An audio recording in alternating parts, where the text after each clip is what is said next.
ಎಲ್ಲರಿಗೂ ನಮಸ್ಕಾರ. ಬೆಳಗ್ಗೆ ಟಿಫನ್ಗೆ ಪಟಾಪಟ್ ಅಂತ 5 ನಿಮಿಷದಲ್ಲಿ ಮಾಡಿಕೊಳ್ಳುವಂತಹ ಟೊಮೆಟೊ ರೈಸ್ ಮಾಡುವ ವಿಧಾನನ ತಿಳಿಸ್ಕೊಡ್ತಾ ಇದ್ದೀನಿ. ಇಲ್ಲಿ ಮೊದಲನೇದಾಗಿ ನಾನಿಲ್ಲಿ ಬಾಣಲಿ ಇಟ್ಕೊಂಡಿದ್ದೀನಿ. ಹಾಗೆ ಒಂದು ಸ್ವಲ್ಪ ಆಯಿಲನ್ನು ಹಾಕ್ಕೊಳ್ತಾ ಇದ್ದೀನಿ.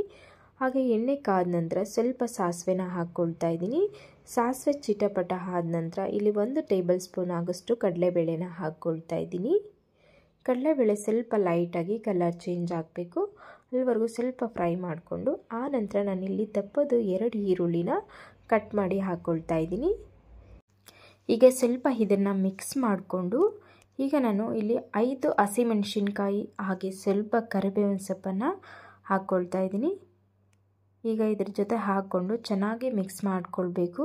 ಎಲ್ಲಿವರೆಗೂ ಅಂದರೆ ಇದು ಸ್ವಲ್ಪ ಲೈಟಾಗಿ ಇದರ ಕಲರ್ ಚೇಂಜ್ ಆಗಬೇಕು, ಅಲ್ಲಿವರೆಗೂ ನಾವು ಫ್ರೈ ಮಾಡ್ಕೊಳ್ಬೇಕಾಗುತ್ತೆ. ನೋಡಿ, ಹಸಿಮೆಣಸಿನ್ಕಾಯಿ ಮತ್ತು ಈರುಳ್ಳಿ ಸ್ವಲ್ಪ ಲೈಟಾಗಿ ಕಲರ್ ಚೇಂಜ್ ಆಗಿದೆ.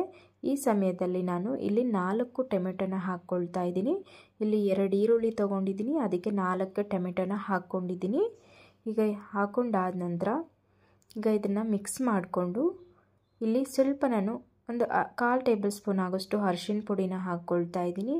ಹಾಗೆ ರುಚಿಗೆ ತಕ್ಕಷ್ಟು ಉಪ್ಪನ್ನು ಹಾಕ್ಕೊಳ್ತಾ ಇದ್ದೀನಿ. ಹಾಕ್ಕೊಂಡು ಇದು ಚೆನ್ನಾಗಿ ಮಿಕ್ಸ್ ಮಾಡಿಕೊಳ್ಬೇಕು. ಇದೆಲ್ಲ ಮಿಕ್ಸ್ ಮಾಡ್ಕೊಂಡಾದ ನಂತರ ಈ ಟೊಮೆಟೊನ ನಾವು 1 ನಿಮಿಷ ಚೆನ್ನಾಗಿ ಫ್ರೈ ಮಾಡ್ಕೊಳ್ಬೇಕಾಗುತ್ತೆ. ಎಲ್ಲಿವರೆಗೂ ನಾವು ಫ್ರೈ ಮಾಡ್ಕೊಳ್ಬೇಕು ಅಂದರೆ ಆ ಟೊಮೆಟೊ ಏನು ಹಾಕಿದ್ವಿ ಆ ಟೊಮೆಟೊ ಚೆನ್ನಾಗಿ ಸಾಫ್ಟ್ ಆಗಬೇಕು, ಅಂದರೆ ಮೆತ್ತು ಆಗಬೇಕು. ಹಾಗೆ ಅದರಲ್ಲಿರೋ ಒಂದು ಎಣ್ಣೆ ಸಪ್ರೇಟ್ ಆಗಬೇಕು, ಆಯಿಲ್ ಸಪ್ರೇಟ್ ಆಗಬೇಕು, ಅಲ್ಲಿವರೆಗೂ ನಾವು ಫ್ರೈ ಮಾಡ್ಕೊಳ್ಬೇಕಾಗುತ್ತೆ. ನೋಡಿ, ಈ ರೀತಿ ಟೊಮೆಟೊ ಚೆನ್ನಾಗಿ ಬೆಂದಿದೆ, ಹಾಗೆ ಆಯಿಲು ಸಪ್ರೇಟ್ ಆಗಿದೆ. ಈಗ ನಾನು ಕೊನೆಯಲ್ಲಿ ಸ್ವಲ್ಪ ಕೊತ್ತಂಬರಿ ಸೊಪ್ಪನ್ನು ಹಾಕ್ಕೊಂಡು ಗ್ಯಾಸ್ ಫ್ಲೇಮ್ನ ಆಫ್ ಮಾಡ್ಕೊಳ್ತಾ ಇದ್ದೀನಿ.